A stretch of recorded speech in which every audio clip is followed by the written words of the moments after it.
Hello students, तो welcome to my YouTube channel. तो जो आज हमारा जो टॉपिक है वो चैप्टर नंबर 1 रियल नंबर्स। जो टॉपिक है वो क्या है? Euclid division lemma and Euclid division algorithm. ठीक है, तो हमारा जो फर्स्ट टॉपिक है वो है Euclid division lemma and Euclid division, ठीक है ना, एल्गोरिथम। अब ये इंक्लूड होता क्या है? अब इसका देखो, लेमा और एल्गोरिथम में ज़्यादा कोई फ़र्क नहीं है, बट इसके अंदर जो डिफरेंस, छोटा सा डिफरेंस है, हम उसके बारे में बात करेंगे। ठीक है, तो है क्या ये देखो कि अगर हम लिखते हैं A is equals to B Q plus R, इसकी डेफिनेशन होती है। ठीक है, वेयर जो R है वो हमेशा 0 से बड़ा या 0 के इक्वल हो सकता है, और बट ऑलवेज B से स्मॉल ही होगा। जो R है वो हमेशा 0 से ग्रेटर या इक्वल हो सकता है, बट जो B है उससे हमेशा स्मॉल ही होगा। तो यहाँ पे हम बात करते हैं कि ये है क्या, A is equals to B Q plus R, जिसकी डेफिनेशन है, बट इसका मतलब क्या है तो ये हम छोटी क्लासेस से ही पढ़ना सीख जाते हैं। ठीक है ना, छोटी क्लासेस से ही पढ़ना सीख जाते हैं। यहाँ पे जो A है वो हमारा क्या होगा, वो हमारा होगा डिविडेंड,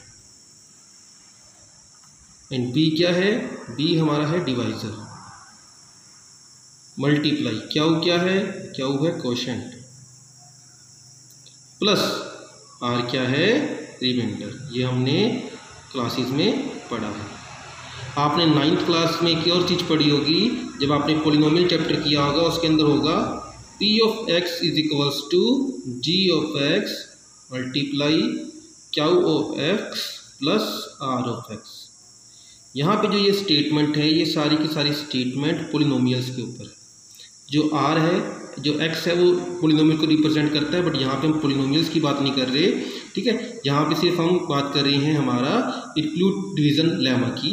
ठीक है, और इसमें जो डेफिनेशन है वो क्या कहती है हमें कि A is equals to B Q plus R. और जो R है ये मोस्ट इंपॉर्टेंट है बेटा हमारा यहाँ पे, कि जो R है वो हमेशा 0 से या तो बड़ा रहेगा या 0 के इक्वल भी हो सकता है, बट जो B है उससे ऑलवेज स्मॉल ही रहेगा। हम इसको इस टाइप से भी लिख सकते हैं, इस टाइप से, जैसे हमारे पास ये डेफिनेशन हमने छोटी क्लासेस में भी किया हुआ है। डिवाइज़र कैसे होता है, हम डिवाइड का साइन लगाते हैं तो डिवाइज़र हम यहाँ पे लिखते हैं, ये A है ना, यहाँ पे हम B लिखते हैं, और जो भी हमारे पास यहाँ पे आता है, यहाँ पे क्या होगा हमारा कोशेंट, और जहाँ पे कोई नंबर आएगा उसके बाद जो नीचे रहता है वो क्या होता है, रिमाइंडर, है ना।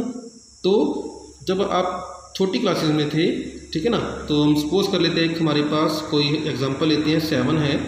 ठीक है, 7 को 3 से डिवाइड करना है, तो हमें पता है कि 7 2 जा 6, जो रिमाइंडर क्या रहेगा वो 1 रहेगा, है ना। रिमाइंडर क्या रहेगा, 1 रहेगा। तो हम इसको कैसे लिख सकते हैं?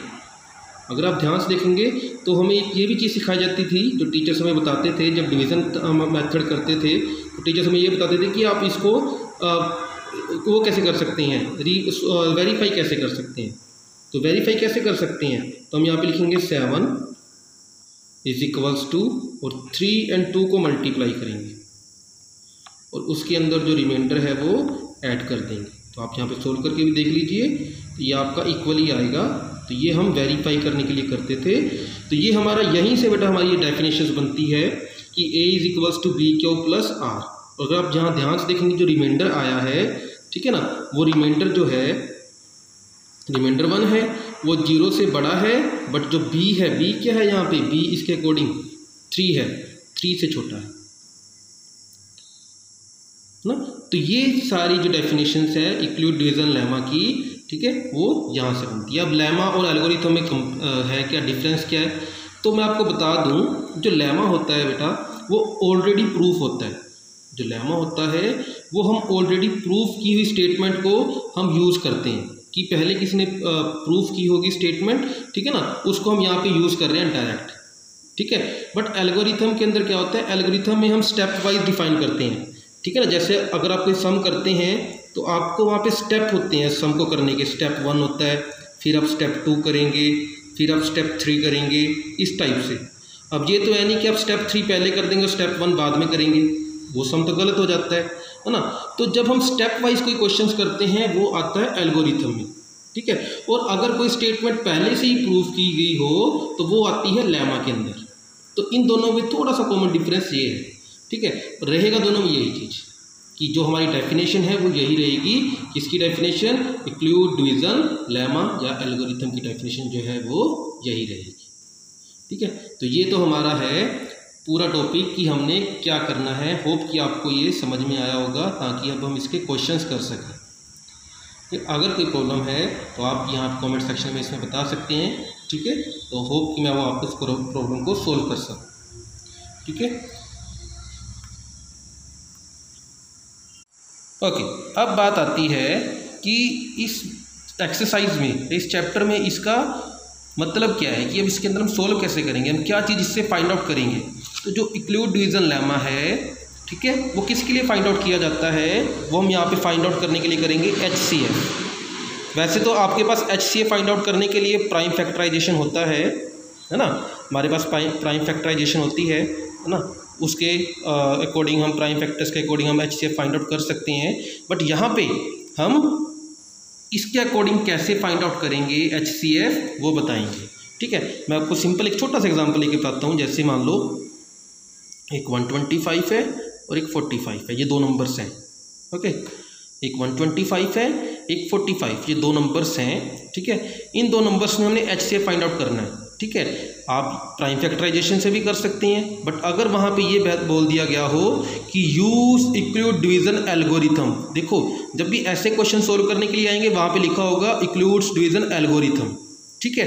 जब एल्गोरिथम की बात आती है तो इसका मतलब हमने स्टेप वाइज चलना है, ठीक है। तो आगे भी बताऊंगा कि लेमा भी लिखा होगा आपकी, जब आप एक्सरसाइज 1.1 करेंगे तो वहाँ पे कुछ कहीं पे लेमा भी लिखा होगा, तो मैं आपको वो भी बताऊंगा कि कहाँ पे लेमा लिखा गया है। तो जब लेमा लिखा जाएगा तब हम डायरेक्ट ये डेफिनेशन का यूज़ करेंगे, बट जब आपने उसने लिखा है कि यूज डिवीजन एल्गोरिथम तब हम स्टेप वाइज करेंगे। तो स्टेप वाइज कैसे करेंगे, हमेशा याद रखना कि जो भी छोटा नंबर होगा वो, ठीक है, डिवाइज़र होगा, और जो बड़ा नंबर होगा वो हमारा डिविडेंट होगा। तो आप इसको सोल्व करेंगे, किस पे जाएगा, तो ये फटाफट से 45 2 जा 90 एंड 45 3 जा कितना होता है 135 होता है, ठीक है ना। तो 45 3 जा तो 135 होता है, आप मल्टीप्लाई भी करके देख लीजिए तो ये 135 आएगा। तो हम किस पे करेंगे, 2 पे 90, है ना। तो यहाँ पे क्या आ जाएगा 5, यहाँ पे क्या आएगा 3, 35 आएगा, ठीक है। तो अब हमने एक स्टेप कर लिया यहाँ पे, जो हमारा ये है, ये क्या है, ये हमारा स्टेप 1 है। स्टेप 1 क्या है, अगर आप ध्यान से देखेंगे तो स्टेप 1 ये है कि यहाँ पे जो हमारा डिवाइज़र था वो 125 है ना। जो हमारा डिविडेंट है, सॉरी, जो डिविडेंट था वो 125 है, जो डिवाइज़र है वो 45 है, और जो क्वोशिएंट आया वो हमारा 2 आया, प्लस जो रिमाइंडर है वो क्या है 35। अगर आप यहाँ पे ध्यान से देखेंगे तो जो ये रिमाइंडर है, रिमाइंडर क्या आया, ठीक है। पहले यहाँ पे लिख लेते हैं, हमारे पास डेफिनेशन क्या थी, a + bq + r, और यहाँ पे जो r है वो हमेशा 0 के इक्वल है, 0 से बड़ा रहेगा, बट b से हमेशा छोटा रहेगा। तो अगर हम बात करें यहाँ पे, तो यहाँ पे जो r कितना है 35 है, तो वो तो 0 से ग्रेटर है, बट वो b क्या है, b 45, उससे तो छोटा ही है ना। तो ये हमारा स्टेप 1 हो गया। हम बात करते हैं स्टेप 2 की। तो जब हम स्टेप 2 की बात करेंगे तो हम क्या करेंगे, देखो दोबारा से यहाँ पे डिवाइड का साइन बनाएंगे, ठीक है, दोबारा से डिवाइड का साइन बनाएंगे। अब जो ये 45 है जो हमारा डिवाइज़र था, अब ये हमारा डिविडेंट बन जाएगा, ठीक है। अब जो हमारा डिवाइज़र था ये डिविडेंट बनने जाएगा। ये कब करेंगे, जब आपका रिमाइंडर आपके डिवाइज़र से छोटा आएगा, तभी आपने ये स्टेप करना है, ठीक है। अब करते हैं 35 1 जा 35, क्या आएगा यहाँ पे 10। तो अगर यहाँ पे स्टेप 2 आया हमारे पास, स्टेप 2 क्या आया, स्टेप 2 हमारे पास आया कि अगर हम 45 को एक डिविडेंट लेते हैं तो हमारा डिवाइज़र क्या आएगा 35 × 1 + 10, रिमाइंडर 10 था। तो और यहाँ पे लिख भी सकते हैं कि जो 10 है वो 0 से तो बड़ा है, बट जो हमारा b था, b क्या होगा बेटा, अब b हमारा जो होगा वो अब ये वाला 35 होगा, क्योंकि स्टेप 2 में हम इस स्टेप की बात कर रहे हैं, स्टेप 1 में हम इसकी बात कर रहे थे, ठीक है ना। तो यहाँ पे हम क्या लिखेंगे 35। अब स्टेप 2 भी हो गया। अब देखो ये जो हमारे पास रिमाइंडर आया था वो हमारे डिवाइज़र से क्या है, ठीक है ना, छोटा है, तो हम दोबारा से लिखेंगे, यहाँ पे क्या करेंगे 35 ये वाला जो 35 है वो यहाँ पे लिखा जाएगा, दोबारा 6 स्टेप बन जाएगा। अब 10 3 जा 30, यहाँ पे 5 आया। फिर अब ये किसका मतलब क्या हुआ, ये हम स्टेप 3 कर रहे हैं। तो स्टेप 3 क्या है हमारे पास, स्टेप 3 है कि अगर जब डिविडेंड 35 था, ठीक है, तो जो हमारा डिवाइज़र था वो 10 था, क्वोशिएंट 3 आया और रिमाइंडर क्या आया 5, तो ये 0, फिर यहाँ पे रिमाइंडर 5 था। और अब जो हमारा जो होगा डिवाइज़र वो क्या आएगा 10 आएगा।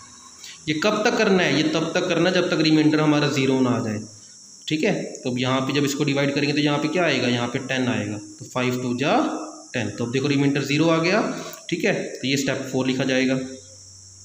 स्टेप 4 क्या होगा, स्टेप 4 होगा कि जब हमारे पास डिविडेंड 10 था, हमारे पास डिवाइज़र 5 है, ठीक है, और जो है हमारे पास क्वोशिएंट है वो 2 है और रिमाइंडर हमारा 0 आया। अब हम क्या लिखेंगे कि 0 इज इक्वल्स टू 0, क्योंकि रिमाइंडर 0 आया है और जो लेस देन किससे है 5 से। साइन का ध्यान रखो। अब देखो यहाँ पे मैंने लिखा था ग्रेटर देन और इक्वल टू, बट यहाँ पे कहीं भी मैंने इक्वल टू का साइन नहीं लगाया है, ठीक है, साथ में इक्वलिटी का साइन नहीं शो किया है, बट यहाँ पे इक्वलिटी का साइन शो कर दिया है, क्योंकि हमें साफ पता चल रहा है कि 10 जो है वो 0 से बड़ा है, 5 भी 0 से ग्रेटर है, बट 0 0 के इक्वल है, तो इसलिए उसी साइन का यूज़ किया है हमने। ये ना हो कि आप हर जगह यही साइन का यूज़ करते जाएँ तो आपका गलत हो जाता है, ठीक है। तो अब यहाँ पे हम बात करते हैं कि HCF क्या आया। तो हमारा जो HCF आएगा जब हमारा रिमाइंडर रह जाता है, रिमाइंडर 0 आ जाता है, और जो हमारा डिवाइज़र होगा ये हमारा HCF होगा।